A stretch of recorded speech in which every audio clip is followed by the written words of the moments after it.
आज हम आपको बताने वाले हैं प्रोजेक्टाइल मोशन के बारे में।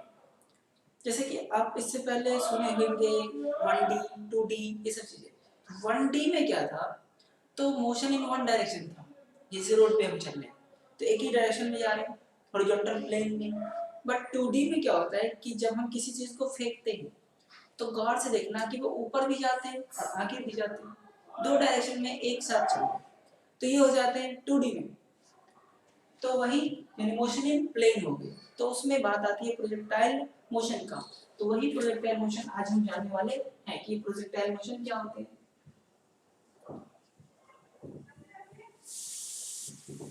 प्रोजेक्टाइल मोशन अभी से समझे कि क्या होता है। तो मान लो किसी भी चीज को अगर फेंकना हो, किसी भी चीज को अगर फेंकें, किसी एंगल से फेंका तो ऐसे कहीं ना कहीं जाके गिरेगा, तो इसका जो मोशन होगा, किसी भी चीज को अगर किसी भी एंगल से प्रोजेक्ट करना है एक्सेप्ट एक्सेप्ट कितने एंगल, यानी मान लो थीटा है, तो when a body is when an object is projected, when a particle is projected with some angle except 0 degree 90 degree 180 degree, ये तीन जीरो से नहीं फेंकना है, और जीरो से फेंकेंगे तो हॉरिजॉन्टल फेंका जाएगा ना, 90 से भी नहीं फेंकना है तो भी वो एक ही डायरेक्शन में सिर्फ जाएगा ऊपर, और 180 से भी नहीं फेंकना है, पीछे भी नहीं फेंकना है। So when a body is projected with some angle, when a body is projected with some angle except 0 degree, 90 degree and 180 degree, then motion of such body is called projectile motion. Then motion of such particle is called projectile motion. ठीक है, ये चीजें होती है। तो ठीक भाई, इतना समझो।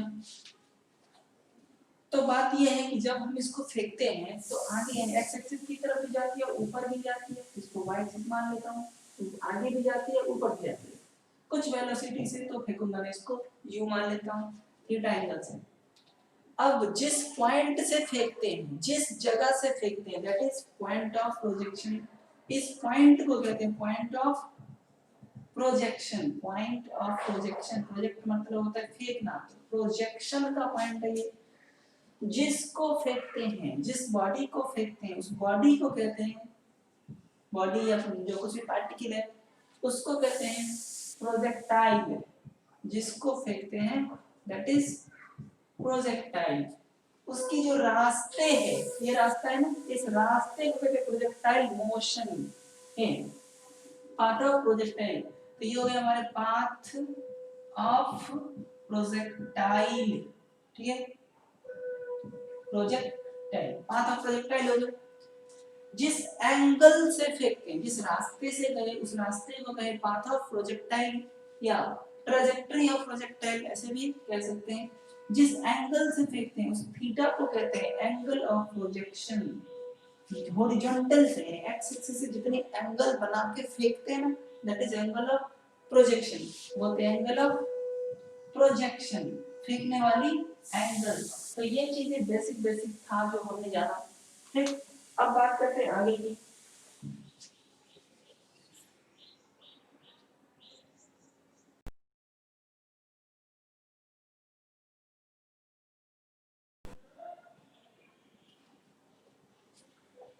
चलो अब आगे करते हैं, हम कॉन्सेप्ट्स पे चलते हैं। ये एक्स एक्सिस थे और ये वाई एक्सिस थे। ठीक, X axis Y axis, X मतलब कि आगे की तरफ जब फेंका तो जा रहा है, और वाई मतलब कि ऊपर भी जाता है। जब मैंने ऐसे फेंका यू वेलोसिटी से कुछ एंगल बनाते हुए, तो एक बात क्लियर थी कि जब हमें पता है कि ये आगे भी जा रही है ऊपर भी जा रही है, इसका मतलब है कि यहाँ पे दो टाइप का 1D एक साथ है। यानी कि इस एक साथ दो डायरेक्शन में जाने वाले को हम एक डायरेक्शन में चेंज कर दें तो हमारे लिए सॉल्व करना आसान हो जाएगा, क्योंकि हमें स्ट्रेट लाइन में सॉल्व करना बिल्कुल आता है। एक साथ हम स्ट्रेट लाइन में तो सॉल्व कर सकते हैं। तो मैंने सोचा कि अच्छा, यानी कि ये आगे भी जा रही है ऊपर भी जा रही है, तो क्यों ना इस वेलोसिटी को आगे की तरफ की जो वैल्यू है वो ले लिया जाए। इसकी कंपोनेंट इधर ले लूं तो ये क्या हो जाएगा, यानी कि velocity along x axis, ux means velocity along x axis, यानी इनिशियल वेलोसिटी कितना हो जाएगा u cos थीटा, कंपोनेंट इधर u cos थीटा होते ना, और if you take this component along this direction तो ये कितने हो जाएंगे 90 minus theta, 90 minus theta it means u cos 90 minus theta, तो इधर के डायरेक्शन का u अलोंग y एक्सिस यानी u cos 90 माइनस थीटा, यानी कि ये हो गया हमारे u sin थीटा। तो अब हमें पता चल चुका कि x के डायरेक्शन में हमारी वेलोसिटी ये है और y के डायरेक्शन में हमारी वेलोसिटी u sin थीटा है, यानी ये वेलोसिटी को मैं भूल गया, इसी वेलोसिटी के कारण ये आगे जा रहे हैं और इसी वेलोसिटी के कारण ये ऊपर जा रहे हैं, ये बातें अब क्लियर हो चुकी है, यानी कि अब हमें स्ट्रेट लाइन सॉल्व करने आना चाहिए। तो अब बात करते हैं x के डायरेक्शन का मोशन क्या होगा, equation of motion along x direction के इक्वेशन मोशन भी क्या होते हैं, अभी हम सारी चीजें x की तरफ बनाए जा रहे हैं ना, तो v x की तरफ होगी, तो v फाइनल वेलोसिटी x की तरफ होती है u प्लस at,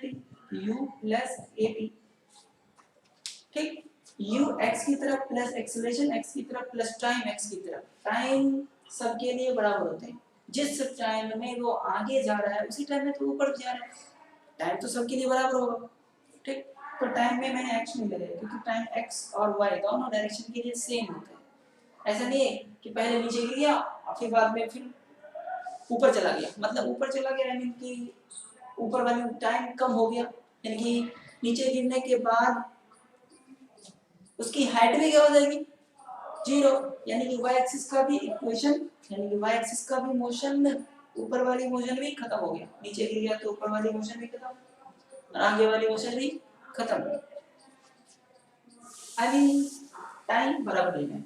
चलो vx हो गई, दूसरा होते हैं s बराबर ut plus half t square, तो s मतलब यहाँ पे डिस्प्लेसमेंट x की तरफ होगा ना, तो s को यहाँ पे मैं डिस्प्लेस कर देता हूँ x से, तो s के बदले x लिखूंगा, तो ut plus half at square, x हो जाएगा s के बदले, यहाँ पे s के बदले s लिया जा रहा है ut half at square x की तरफ है, इसलिए मैंने ये सब करा है। तीसरे होते हैं vx स्क्वायर बराबर ux square plus 2ax, s के बदले तो x ले लेना, इसीलिए v स्क्वायर और u स्क्वायर प्लस 2as। अब equation of motion along y axis भी लिखना चाहिए मुझे, लिखना चाहिए नहीं, equation of motion along y axis ये भी लिख लो, equation of motion along y axis, क्योंकि y एक्सिस की तरफ ही तो जा रहा है ना, बात करो y एक्सिस की तरफ इनिशियल वेलोसिटी दे रखा है u sin थीटा, तो पहली वाली v y की तरफ तो u प्लस at, तो बात ये है यहाँ पे कि एक्सीलरेशन इधर की तरफ, अभी मैं इतना लिखता हूँ at, ए y की तरफ v बराबर u प्लस at, सही है ना, फिर s आई मीन यहाँ पे s तो y की तरफ जा रहा है ना, हाइट होगी, ये जो डिस्प्लेसमेंट ऊपर वाली इसको तो हाइट कहते हैं, तो अभी मैं मान लेता हूँ यहाँ पे s माना था x, तो यहाँ पे y मान लेता हूँ, तो y बराबर ut plus half at square, ठीक, यहाँ पे y is s, s into y नहीं है, ये कंफ्यूजन मत होना, मैंने समझाने के लिए लिखा है वहाँ पर। फिर थर्ड है v स्क्वायर बराबर u square plus 2as, s मतलब y, ये दो इक्वेशन है, ये दो इक्वेशन जिसकी मदद से हम सारी चीजें कर लेंगे। अब हमारे पास एक कंफ्यूजन है, ux तो पता है u cos थीटा, uy तो पता है u sin theta, initial velocity along x and y axis, but we have to know about ax and ay, y भी हमने समझा, x भी समझा, ux भी समझा, t भी समझा, vx मतलब कुछ देर बाद final velocity along x axis और इसी तरह से final velocity along y axis, but ax और ay को अभी नहीं समझे हैं, तो जरा ax और ay को समझने के लिए चलते हैं कि ये क्या होते हैं और कौन सी केस में इसे हम कितने लेंगे।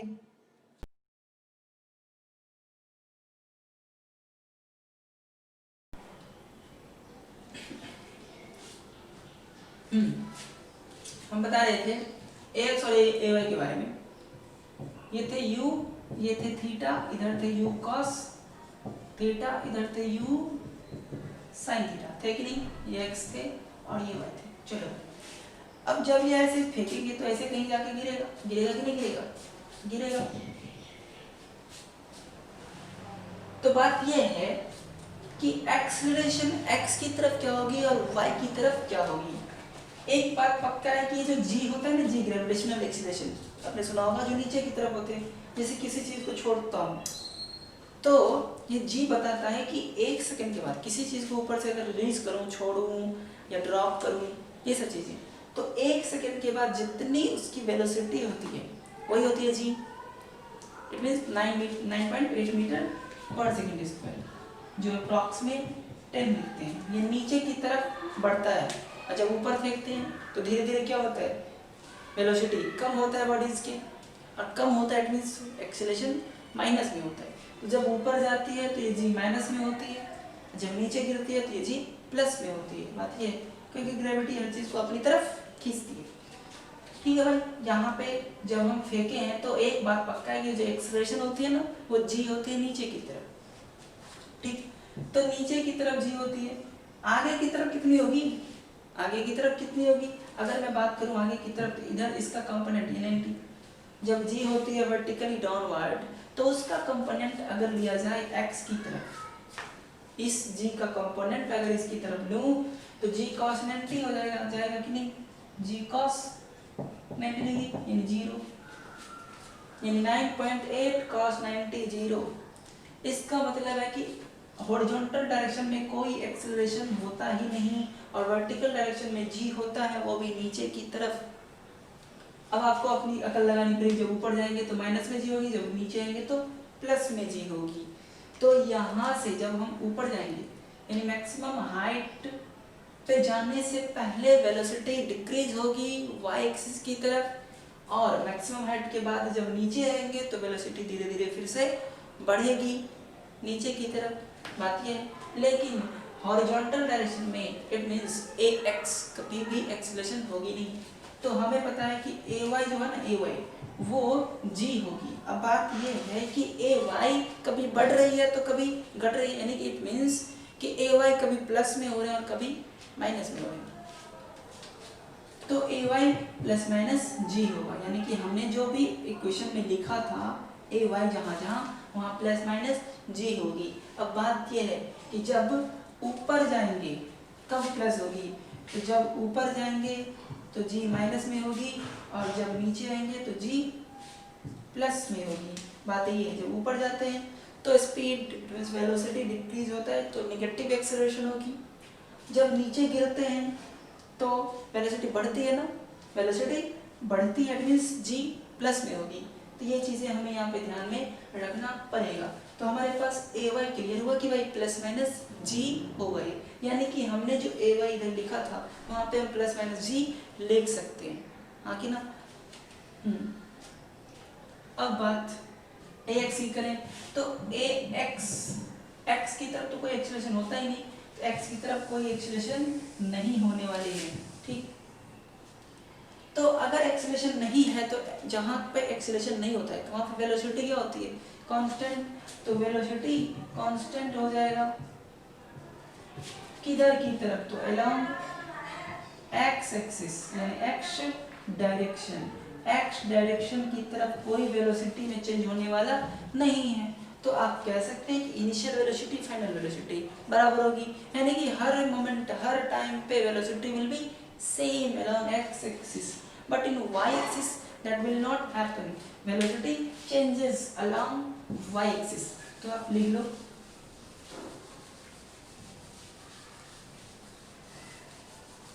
तो y पे जहां जहां हमने ay लिखा था वहां ये लिख लेंगे, लेकिन थोड़ा अब x की डायरेक्शन की बात करूं तो vx क्या लिखा था हमने? v बराबर u प्लस at, ऐसा कुछ लिखा था या नहीं लिखा था? याद करो। तो vx ux plus xt, ax तो होता ही नहीं है, x तो होता ही नहीं है, तो vx बराबर ux वो तो गया। इट मींस vx ux क्या था? u cos थीटा था। यानी कि किसी भी टाइम पे velocity along x axis will be same as initial velocity, उतना ही होगा। यानी हर जगह y एक्सिस की तरफ वेलोसिटी u cos थीटा ही होगा हर जगह। दूसरी वाली यूज करूं, अगर दूसरी वाला यूज करूं तो ये क्या था, s यानी x बराबर uxt plus half ax T square, ये वाली टर्म होगा ही नहीं, तो x क्या हो जाएगा, इनिशियल वेलोसिटी और टाइम, यानी कि x हो जाएगा हमारा, यहाँ से हम लिख सकते हैं x को u cos theta into T.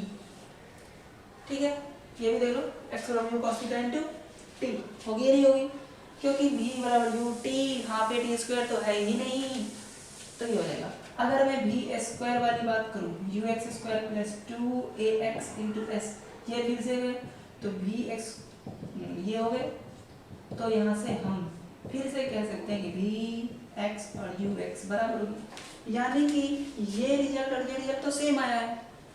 तो हमारे पास सिर्फ दो चीजें देखने को मिला कि x की तरफ की वेलोसिटी कभी चेंज नहीं होती, और दूसरा अगर x की तरफ की डिस्टेंस निकालना हो, इसको रेंज भी कहते हैं, मैं आगे बताने वाला हूँ, तो वो होगी u cos यानी x की तरफ की इनिशियल वेलोसिटी इनटू कितने देर के बाद, तो वो हो जाएगी रेंज। ये चीजें होंगी हमारे, ठीक, तो इसे नोट करो पहले।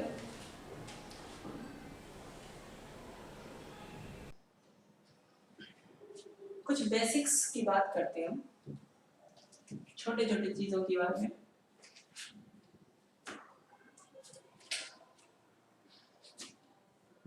जैसे फेंके तो इधर कितने थे, u cos theta u sin theta, तो पॉइंट ऑफ प्रोजेक्शन के बाद जहां पे गिरते हैं, पॉइंट ऑफ प्रोजेक्शन से लेकर जहां पे गिरते हैं उस दोनों के बीच की डिस्टेंस को वी कॉल रेंज, इसको कहते हैं रेंज, आर से कहते हैं, ठीक। मैक्सिमम हाइट, ये हो गए हमारे maximum height, maximum height, maximum height पे जाने में जो टाइम लगता है that is time of ascent, time of ascent. फिर मैक्सिमम हाइट से नीचे गिरने में जो टाइम लगता है that is time of descent, ये इसमें भी हो गया वर्टिकल मोशन वाले में, तो time of ascent, time of descent, maximum height, range, ये सब चीजें हुए। फिर एक और होते हैं इक्वेशन ऑफ ट्रेजेक्टरी, तो वो भी हमें निकालना पड़ेगा। तो अब हम पहले बात करते हैं टोटल, और एक होते हैं टाइम ऑफ एसेंट और टाइम ऑफ डिसेंट को अगर ऐड कर दें, जाने मैक्सिमम हाइट पे जाने का टाइम, फिर मैक्सिमम हाइट से वापस आने का टाइम, इस दोनों को ऐड करते हैं तो वो हो जाते हैं हमारे टोटल टाइम ऑफ फ्लाइट। तो हम सबसे पहले टोटल टाइम ऑफ फ्लाइट के बारे में बात करते हैं, ठीक, टोटल टाइम ऑफ फ्लाइट, चलो बात करते हैं। ये सब चीजें रेंज में अपने लैंग्वेज में लिख लो। तो हम फर्स्ट बात कर लेते हैं टोटल टाइम ऑफ फ्लाइट, यानी कि इसको ऐसे कह देते हैं time taken to fall down on the same horizontal plane, यानी कि हमने इस लेवल से देखा था ना, इसी लेवल में गिरने में जितना समय लगेगा, इसी लेवल में, ठीक, सेम हॉरिजॉन्टल लेवल में आने में जितना समय लगेगा that is time of flight. तो लिख लो time taken to come to same horizontal level, same horizontal level, same horizontal level में जो आने में टाइम लगेगा, यानी इस लेवल से फेंका तो इसी लेवल में आना है उसको। तो देखा जाए कि जब सेम हॉरिजॉन्टल लेवल में आएगा तो वर्टिकल डिस्प्लेसमेंट जीरो हो जाएगा, गौर से देखो, जब इसी लेवल में मैंने मान लो ऐसे फेंका, अब सेम हॉरिजॉन्टल लेवल में जब वो आएगा तो वर्टिकल डिस्प्लेसमेंट कुछ नहीं होगा, यानी y हो जाएगा जीरो, यानी गया गिर गया खत्म, अर्थ पे से फेंका अर्थ पे आके गिर गया तो हाइट क्या हुआ जीरो, अर्थ से फेंका और अर्थ पे आके गिरा तो सोचो ना हाइट जीरो, हाँ भाई डिस्टेंस कुछ ना कुछ हुआ जिसको रेंज कहेंगे, बट हाइट जीरो है यहाँ पे, तो ये चीजें यहाँ पे हाइट हम जीरो करेंगे।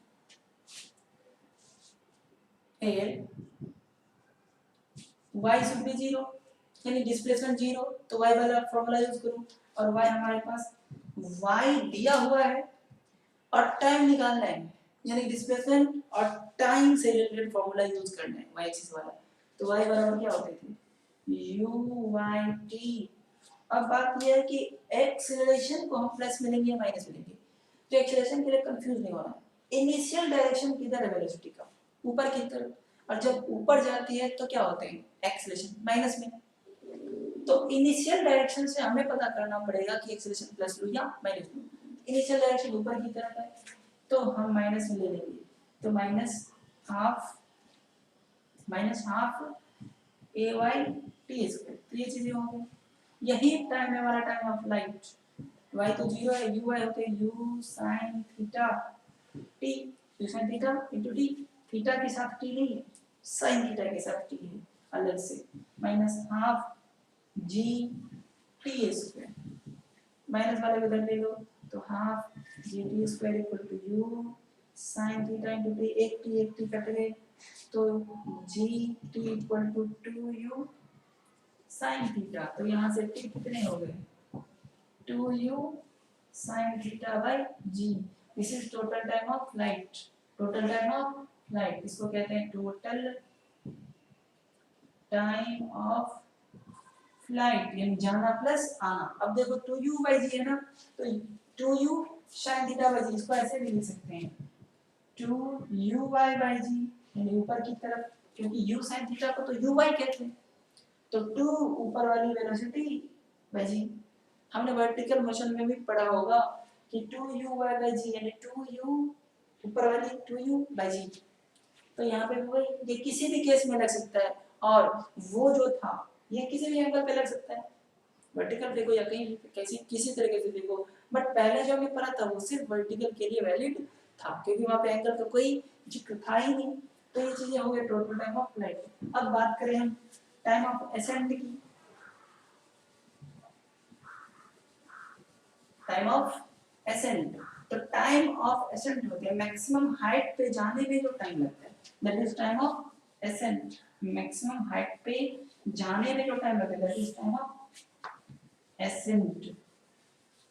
तो भी निकालना है, जस्ट हमें लगता है कि इसका आधा होना चाहिए, नहीं जैसे जाने में लगे तो यू वाई बाई जी जाना आना दोनों मिला के तो इसका आधा कर दो, तो टाइम ऑफ असेंट हो जाएगा। तो अब बात करते हैं time of ascent, time of ascent, time taken to go to maximum height, यानी यहाँ से यहाँ तक जाने में, यहाँ से यहाँ तक जाने में जो टाइम लगेगा that is time of ascent। ठीक, तो बात करते हैं ऑप्शन का, time taken to go to maximum height, same horizontal level में इस बार नहीं जाना है, जाना कहाँ पे मैक्सिमम हाइट पे, यानी time taken to go to maximum height, maximum height पे जाने में जो टाइम लगेगा। ठीक है, मैक्सिमम हाइट पे जब भी जाएगा तो y की तरफ कोई वेलोसिटी नहीं होगा। जब मैक्सिमम हाइट पे जाएगा, मैक्सिमम हाइट पे, मैक्सिमम हाइट पे वेलोसिटी अलोंग y एक्सिस नहीं होगी। सोचने वाली बात है कि भाई जब ऊपर नहीं जा रही है, यहाँ ऊपर की वेलोसिटी नहीं है, तब ना हम कह रहे हैं कि मैक्सिमम हाइट है, नहीं तो और जाएगा ना, है कि नहीं। तो मैक्सिमम हाइट पे velocity along y axis, final velocity along y axis should be 0। ठीक है भाई, time taken to go to maximum height, तो यहाँ पे vy क्या होनी चाहिए 0, तो vy बराबर u, ऊपर की तरफ फेंके हैं तो माइनस में g होता है t। ठीक है, मैंने थोड़े शॉर्टकट लगा दिया ux, ये क्या होता है ux, नहीं ui है, ये uy है, ये एक्सप्रेशन y की तरफ t, या t है टाइम ऑफ एसेंट, तो इसको मैं ta लिख देता हूं क्योंकि कंफ्यूजन हो जाएगा पिछले वाले से। ठीक, वेलोसिटी अलोंग y एक्सिस तो 0 होगा। यही क्यों लगा है, क्योंकि हमें टाइम निकालना है, वेलोसिटी दिया हुआ है, टाइम निकालना है, पहले डिस्प्लेसमेंट दिया था तो y वाला यूज किया, अब हमारे पास वेलोसिटी दे रखा है, that's why we are using vy equal to uy minus gt। तो uy क्या होता है u sin theta minus gta, तो gta इधर ले लो u sin थीटा, तो ta टाइम ऑफ एसेंट हो जाएगा u sin theta by g, time of ascent ये हो गए। तो हम इसको ऐसे भी लिख सकते हैं U Y by G, simple सी बात, यू वाई बाय जी है ये, यू वाई बाय जी, यू sin थीटा को यू वाई है। अब बात ये है कि टोटल टाइम कितना था, टोटल टाइम थे 2u sin थीटा बाय जी, जाने का लगा है इतना, तो आने का कितना लगेगा, माइनस कर देता हूं, उसको कहते हैं टाइम ऑफ डिसेंट। यहां से फिर यहां पे आने में जो टाइम लगेगा कितने में, that is time of descent, time of descent, time taken to fall down to the same horizontal plane from maximum height, time taken to fall down from maximum height to the same horizontal plane, same horizontal plane पे। अब बात ये रही कि ये time of descent को TD कह देता हूं, तो ये रहेगा total time minus time of descent, तो ये आप कैलकुलेशन करोगे तो u sin theta by g आएगा, तो टाइम ऑफ डिसेंट भी हो जाएगा u y बाय g, क्योंकि u sin थीटा को तो u y कहते हैं। समझ में आया क्या? ठीक, इसे नोट करो पहले।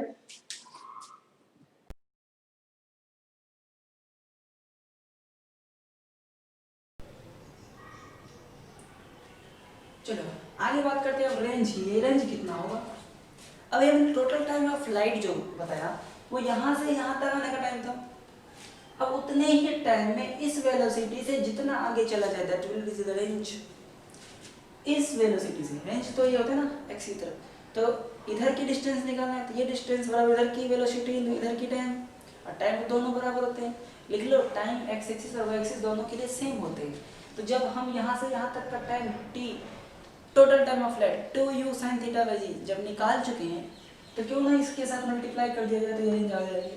तो अब बात करते हैं रेंज की, रेंज r, तो ये r हो जाएगा इधर वाली वेलोसिटी u x की तरफ into total time of flight, तो ये रेंज हो जाएगा u cos theta into t, यानी 2u sin theta by g, 2u sin theta by g, तो ये क्या हो जाएगा 2u square into 2 sin theta into cos theta by g, 2 sin theta into cos theta को कहते हैं sin 2 थीटा, एक फार्मूला है, तो u square sin 2 theta by g, u square sin 2 theta by g, ये हो गए मेरे फार्मूले। तो आपके फार्मूले में u square sin 2 theta by g, समझ आइए। और u square sin 2 theta by g हम आगे एक और फॉर्मेट बना सकते हैं, अगर ये एंगल नहीं दिया हो, इधर की वेलोसिटी और इधर की वेलोसिटी जब दिया हो तो भी रेंज के फॉर्मूले बनते हैं। देखो तो ये क्या है, ux की तरफ ux ये बीच में इनटू ये uy, तो ux uy बाय जी, रेंज को हम ऐसे भी कह सकते हैं 2ux uy बाय g, ये भी है रेंज का। अगर इधर वाली वेलोसिटी सेपरेटली दे दे, एंगल हो ही ना, तब के लिए x की तरफ की वेलोसिटी इनटू y की तरफ की वेलोसिटी इनटू 2yg, देखो ना ये x की तरफ ये y की तरफ इनटू 2yg, सिंपल है। जब एंगल देगा तो ये बने, ठीक है, दोनों को नोट करो।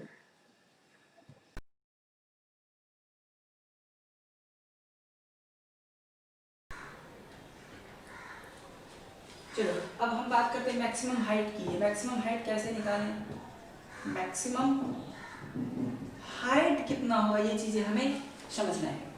अब मैक्सिमम हाइट के लिए बातें करो तो टाइम कितनी होनी चाहिए, टाइम ऑफ एसेंट के बराबर। मैक्सिमम हाइट पे जब जाना हो तो time should be time of ascent होना चाहिए, नहीं तो टाइम ऑफ एसेंट में, टाइम ऑफ एसेंट वो वाला टी ए वाला अगर वर्टिकल मोशन में डालो, क्योंकि हाइट तो वर्टिकल मोशन में है, हॉरिजॉन्टल मोशन में तो रेंज है कि नहीं, तो वर्टिकल मोशन में हाइट है, तो हम वर्टिकल मोशन में अगर टाइम ऑफ एसेंट यानी वाई वाला जो था ना, वाई ये वही हाइट होगी ना, तो वाई वाले फॉर्मूले में y बराबर u i t minus half a y t square plus half a y t square, उस वाले में अगर हम टी को टाइम ऑफ एसेंट रखें तो हमारा काम बन जाएगा, समझ आ रहे।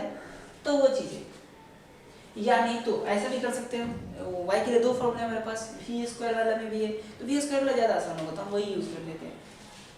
लेकिन एक बात क्लियर है कि वी वाई जीरो होते मैक्सिमम हाइट के लिए, वी वाई जीरो होते तो क्यों ना वी वाई वाला यूज़ किया जाए, u y square plus 2ay into y, ये वाले फॉर्मूला यूज़ करता हूँ, ये हो जाएगा यू वाई कितना, यू साइन थीटा का स्क्वायर, ऊपर की तरफ जा रहे हैं ना, शुरुआत में ऊपर की तरफ जा रहे हैं तो माइनस में होगा a2g y, तो इसको इधर ले लो 2g y बराबर you square sine square theta, theta का स्क्वायर कभी नहीं होता है, साइन स्क्वायर थीटा होता है।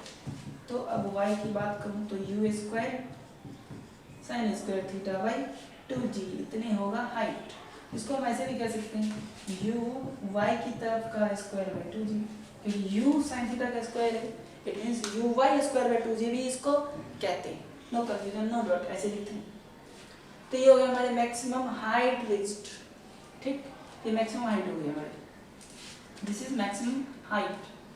तो हमने मैक्सिमम हाइट भी देखा, तो नोट करो इसको पहले।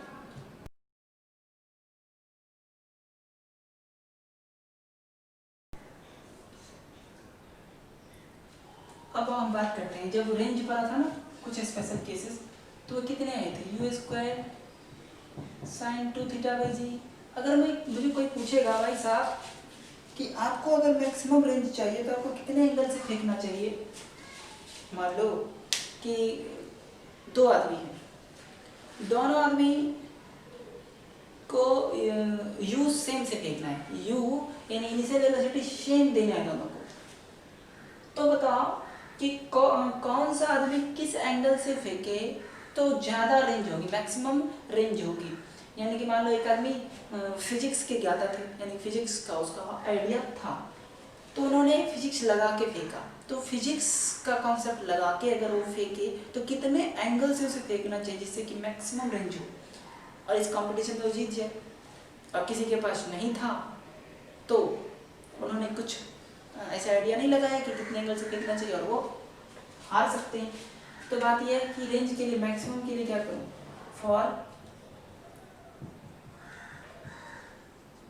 मैक्सिमम रेंज, रेंज मैक्सिमम के लिए देखो u सेम है, बदलना नहीं है उसको, g कांस्टेंट होता है ये भी नहीं बदलना है, हम साइन 2 थीटा को बदल सकते हैं, हमें पता है कि साइन थीटा -1 से लेके +1 तक के बीच होते हैं, ठीक।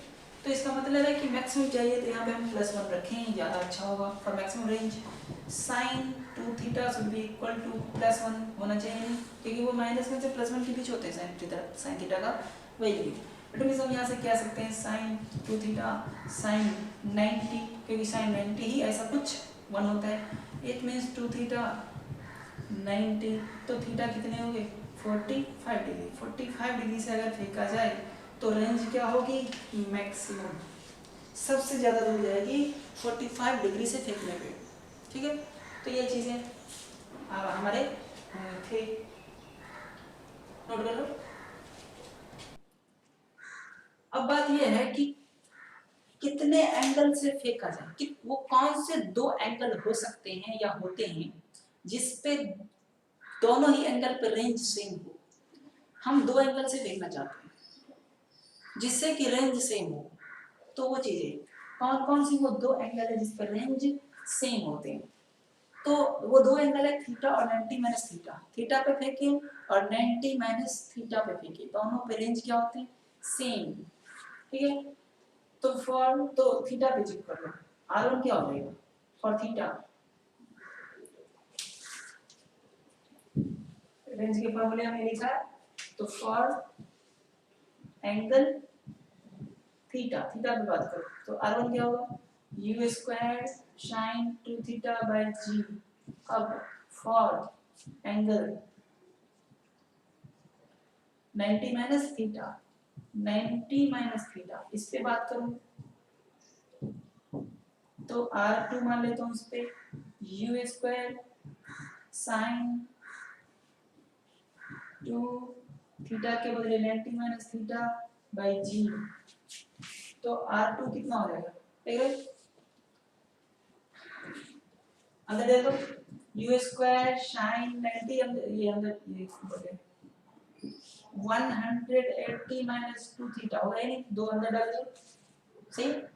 sin 180 माइनस 2 थीटा क्या होता है आपको पता है, सेकंड क्वाड्रेंट में जा रहे हैं, सेकंड क्वाड्रेंट में साइन क्या होते हैं पॉजिटिव, और 180 होता है तो रेशियो चेंज नहीं होता है।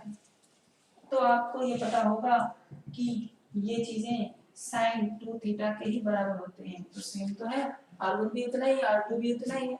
इट मींस अगर हम थीटा पे फेंकें या 90 माइनस थीटा पे फेंकें रेंज क्या होगी same. So in both cases ranges are same. तो थीटा और 90 माइनस थीटा से फेंकने पे रेंज क्या होते हैं सेम। ये लिख लो, if we project two projectile with same velocity, velocity same होनी चाहिए यानी u should be same for angle theta and 90 minus theta, ranges are same। ठीक है, तो इसे याद रखना है। और मैक्सिमम होता है जब 45 डिग्री से फेंकते हैं तब। अगले हम लेक्चर में पढ़ेंगे कि इसकी इक्वेशन ऑफ ट्रैजेक्टरी क्या होती है, इक्वेशन ऑफ ट्रैजेक्टरी के बारे में। तो तब तक इसको आप अच्छे से पहले रिवाइज कर लें जिससे कि आगे के कॉन्सेप्ट्स अच्छे से समझ में आए। ठीक है, ओके।